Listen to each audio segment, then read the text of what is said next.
Weather statement issued at 6:37 a.m. The National Weather Service in Portland has issued a tornado warning for northwestern Pacific County and southwestern Washington until 7 a.m. At 6:36 a.m., Doppler radar indicated a severe thunderstorm capable of producing a tornado.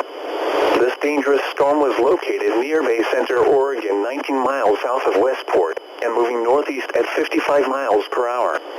Locations impacted include Raymond, South Bend, Bay Center, and Parkland. This includes the following highways in Washington: U. South. Highway 101 between mile markers 38 and 66. State Route 6 between mile markers 1 and 2. Take cover now. Move to an interior room on the lowest floor of a sturdy building. Avoid windows. If in a mobile home or outdoors, move to the closest substantial shelter and protect yourself from flying debris.